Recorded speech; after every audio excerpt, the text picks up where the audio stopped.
ये कुछ बेसिक्स हैं। अब अगर आप जाएं राइट्स की हिस्ट्री पे, तो यू वुड फाइंड कि जब जिम्मा लागू रहता है, जिम्मा समझते हैं ना, the pact of Umar is called जिम्मा, and in Arabic it is written as जिम्मा, THIMMA।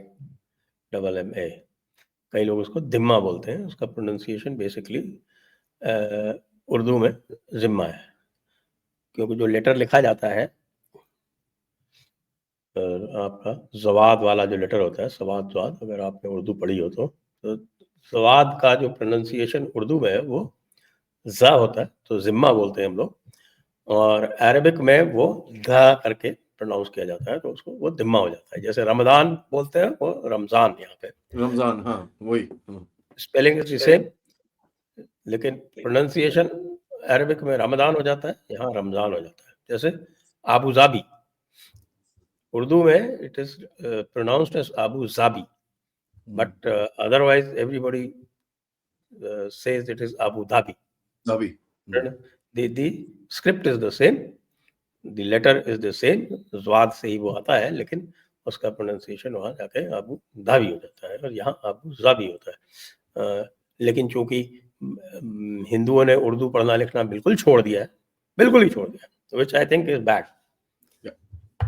हमारी लैंग्वेज है sir? Yes, it is a bastard language, yes, all right. हाँ, it was created to tease the Turks, वो अलग चीज है। मजाक बनाने के लिए बनाई थी उनकी। It was created in the brothels. रंडी खानों में बनी है। पर ठीक है, हमारी है जो भी है। तो अब वो उसका सिस्टम है। तो अब आप ये देखें कि जहां पर जिम्मा लागू है, कि जहां पर काफिर इज बिहेविंग इवन इन काफिर lands where you have minority, where you have Muslims in good enough strength, then the other side must behave according to the zimma. Zimma में लिखा हुआ है कि कैसे you have to live in a certain way, be respectful towards the Muslims and all that. तो जब तक जिम्मा होल्ड करता है तब तक ये कुछ ज़्यादा नहीं करते इन काफिर लैंड्स। और जब ये देखते हैं कि साहब कि ये तो असर्ट करने लगे हैं, तो देन दे रिएक्ट। आप देखेंगे कि पहला दंगा जो है, एक बड़ी अच्छी किताब है, मिस्टर RPN सिंह है, एक एक्स IPS, उन्होंने लिखी हुई है, rights and wrongs, RIOTS, riots and wrong. तो riots are begun one when they start feeling कि भाई ये जो सामने वाले हैं, ये जो है ये थोड़ा सा अपने आप को असर्ट करने लगे हैं या हमारे कंट्रोल से बाहर जा रहे हैं। तो दंगों का इतिहास शुरू होता है 1715 से। 1715 is the time when the Mughal power had started waning. That is the time the first riot occurred. और उसके बाद में जैसे जैसे जहां जहां ये कम होते गए, राइट्स बढ़ते गए। इसी तरह से आप देखेंगे post independence when they were in good strength and they started feeling कि भाई अब जो है वो टाइम आ गया है असर्ट करने का, then they started doing it. और जो रेडीमेड स्ट्रक्चर, जो आर्किटेक्चर है, वो रेडीमेड रहता है। The mosques have always worked as outposts, and the non-Muslim has been a fool not to understand that. Arab countries, particularly Saudi Arab, UAE, and GCC की जो भी आपकी जो countries हैं, they control their population by controlling the mosque. The imam has to read the khutbah which is approved by the crown. अलावा कुछ कर देगा तो उसको सूली पे लटका देंगे तुरंत। If you give a freedom of expression to the imam, then you are bound to run into trouble. ये काम जितने भी इस तरह के पावरफुल मोनार्क हुए हैं, even Muslim monarchs, they have all done that. They have never let the imam have freedom of expression. अब डेमोक्रेसीज में जब आप उनको फ्रीडम ऑफ एक्सप्रेशन दे देते हैं and then they are able to preach hate all the time, then problems can be created anytime they feel like.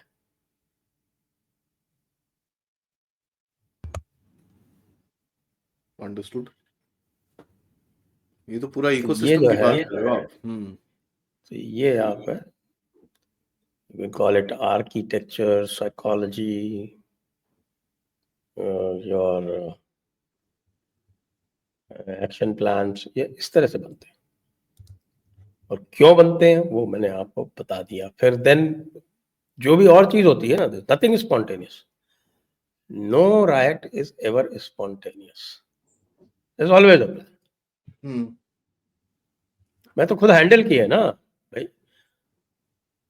मैंने शायद आपसे शेयर भी किया होगा पहले। I was young SDM, my first posting. तो एक जुलूस निकलने की बात थी, तो called peace committee meeting. Meeting में तय हो गया कि हाँ ठीक है, जो रूट जा रहा है, बीच में मस्जिद पड़ती है, तो मस्जिद के सामने कोई नारे नहीं लगाएंगे। The only slogan that was allowed was Bharat माता की जय।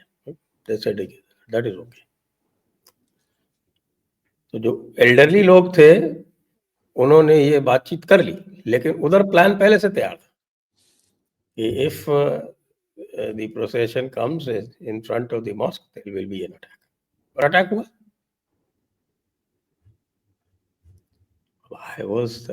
It was my first posting. I wasn't aware to that extent. मुझे अगर पता होता तो मैं कुछ और इंतजाम करता, शायद मस्जिद को सील कर देता या उसका कुछ करता इंतजाम, उसकी तलाशी उलाशी ले लेता। क्योंकि तलवारें ये सब जो है, ये सब पाया जाता वहाँ पे। You can imagine the dare. The dare was that town of about I think 3,000-4,000. There was only one lane with a population of about 200. उसमें वो मॉस्क थी, फिर भी they did not hesitate, and people had come from outside, Ahmedabad से आके छोरे वहाँ पे बैठे हुए, and our great police intelligence was not able to find out. Do you think ऐसी कुछ यहाँ पर भी हुआ है सर? बिकॉज हमेशा से अभी 2-3 बार हम देख रहे हैं ये इंसिडेंट्स हुए हैं, एंड जो रिपोर्ट आती है कि ये तो प्री प्लान था। यहाँ पर कुछ, मैं तो कह रहा हूँ ये बात ही गलत है। ये it is always pre planned. If it is not pre planned it would be an exception. Spontaneous हो तो एक्सेप्शन है। अच्छा, okay. Spontaneous will be an exception. So where are we missing out, sir? Obviously, Nagpur का देख लीजिए आप ना, नागपुर का इंसिडेंट क्या हुआ। They have gone and घेराव and done sloganeering in front of the police station in the morning. Morning में जाके सब किया उन्होंने पुलिस स्टेशन में। और मॉर्निंग में पुलिस स्टेशन वहां से फिर वो चले गए, और उसके बाद they launched an attack in the evening.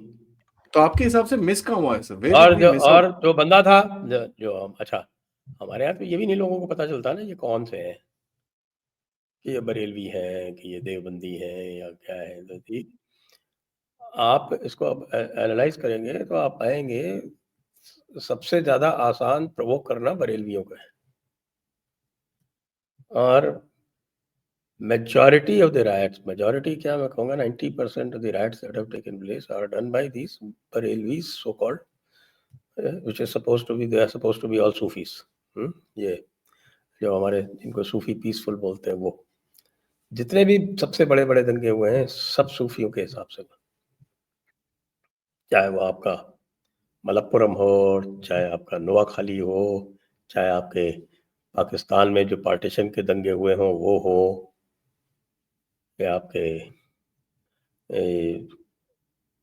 Calcutta वाला, वो औरंगजेब इज अ सूफी। तो औरंगजेब के जो फॉलोअर्स हैं वो वही हैं, तभी वो लब्बैक के नारे लगा रहे थे। लब्बैक इज अ बरेलवी ना, Barelvi slogan. When they say लब्बैक या रसूलुल्लाह, that is a Barelvi slogan. तो वो ये बरेलवी नारे लगा रहे थे। अब इनकी समझ में नहीं आया, पुलिस वालों की समझ में नहीं आया होगा ना कि ये लब्बैक कर रहे हैं तो क्या मतलब है। That means they are very dangerous, क्योंकि ये ब्लास्फेमी वाला जो है फॉर बरेलवीज, वो ब्लास्फेमी जो है वो उनके लिए बिल्कुल, you can charge them in no time by using the blasphemy trick, the Barelvis. It's not so much among the Deobandis and others. उनके दूसरे तरीके या दूसरे कुछ है, देवबंदी वाले जो करते हैं ना, वो तो खैर उनको तो शरीयत चाहिए, ये सब चाहिए, so they are doing a larger game plan. ये जो फटाफट वाले जो राइट्स है, ये इस ब्रिगेड द्वारा जो है वो मैक्सिमम किए जाते हैं. आप पूरा अंडरस्टैंड करें, आप इसका मैकेनिज्म देखें, इसकी जो काइनेटिक एक्शंस होते हैं वो देखें. This is how it is done. और आपस में जब कंपटीशन होता है तो और होता है. जैसे this guy Faheem, whoever he was, he was a wannabe politician. उसने इलेक्शन लड़ा था. Nagpur city president minority democratic party. उसने पार्लियामेंट का इलेक्शन लड़ा था हाँ हाँ. गडकरी जी के सामने. 1000 वोट भी आए थे उसके. तो वो कंपटीशन में था, तो उसने कंपटीशन में कहा क्या क्या बेस्ट तरीका, एक जो दंगा करवाएगा वो नेता बन जाएगा. तो उसने दंगा करवा दिया, नेता तो बनी गया, गिरफ्तार रहेगा कुछ दिनों तक, छूटेगा तो उसके बाद बड़ा नेता बन जाएगा. इसमें आरएसएस के सिटी के अंदर करने का क्या सिग्निफिकेंस है भी कि कुछ नहीं है? It's just a random event which is happened. वो आई डोंट सी बाहर से कोई गाइड हो रहा हो, क्योंकि बरेलवी तो सब पूरे हमारे लोकल ही है ना. The only other guidance that they can receive is from Pakistan, because this Barelvi Jamaat doesn't exist anywhere else. तो देवबंद मिलेगा, सब बरेलवी कहाँ इतना मिलेगा पाकिस्तान से? Pakistan 70% Barelvi. Pakistan was created by the Barelvis. You go into the history, तो जो mass support जिन्ना को मिला था वो बरेलवियों ने दिया था. That was given by Barelvi.